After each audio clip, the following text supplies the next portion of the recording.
Right.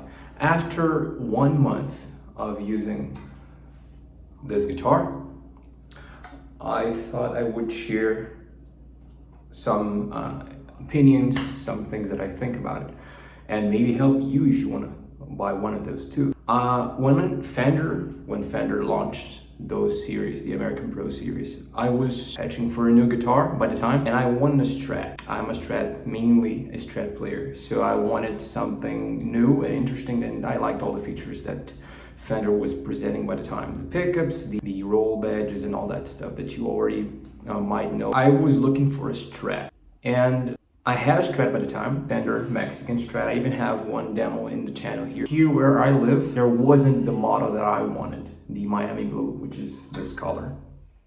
There wasn't this color here, so I couldn't get it. So anyways, I was looking for a Strat, I couldn't find it. And by the time I bought another Strat, American Standard, 2002 American Standard. I liked it a lot, and well, it solved all my problems and everything that I was looking for in a Strat. That thing just could handle everything. And time passed. This was year 2020 something. Again, I was looking for a new guitar by this time, and I found this Telecaster in the color that I wanted and the model that I wanted, American Pro II, in a store not far from me. So I decided to give it a try. And the thing is, before I changed to Stratocasters because my first experience with the Telecaster was just terrible. It was kind of my dream guitar. I always wanted one. But when I tried one, it wasn't Fender, by the way. When I tried one, I didn't like it. It was heavy, it was uncomfortable, you know, all that stuff. I just forgot about it and said, I'm never gonna buy this thing again. I'm never gonna play a Telecaster again in my life. So that's what happened. And since then, when I found the Strat and the Les Paul, which is also one of my favorite guitars, I kind of forgot about the Tele. But this thing showed up, and well, it was a little bit shocking for me because when I tried it, I was already a more experienced player, and I could understand things and see things in a different way, and also appreciate things in a different way. And I liked it. So when I checked this guitar out at the store, I liked the sound of it, I liked how it feels, and everything that I was expecting from it, from this new model. They had it. So I ended up saving a little bit of money and a little bit of money. And I got it. So after 1 month, what can I say about it? Well, I love the guitar.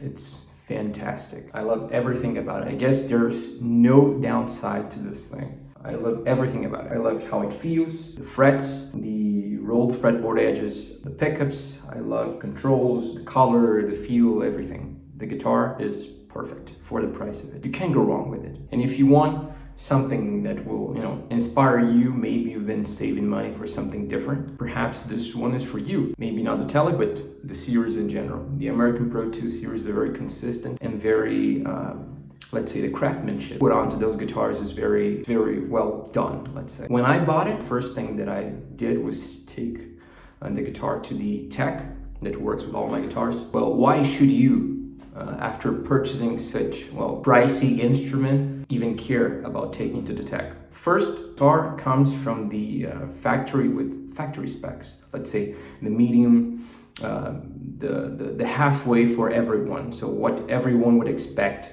for it to be or to have or whatever. So why should you take the guitar to the tech? Well, mainly, well, for me, to lower the action of the strings, because even though it's, let's say, a professional instrument, it comes from the factory with, let's say, fairly high action, and I like them really low, by the way. All my guitars are set up the same, or nearly the same, for that is. And, well, fret polishing and leveling, this is needed even in a new guitar, and there are tons of videos on YouTube that explain why this is needed.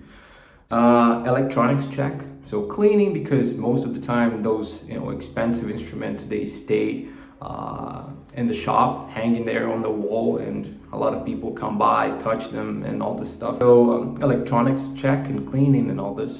Pickup height adjustment. This is very important. Why? Well, first, like I said before, all the instruments, they come from the factory with factory specs. It doesn't necessarily mean that it's going to be the specs that you like or that work for you. So you can do this at home by yourself. Just take your guitar, grab a screwdriver, one that fits the screws there, and find the way that your guitar works, how you turn it clockwise or counterclockwise, and how the pickup reacts to that, raising or lowering. And play something, just play a chord.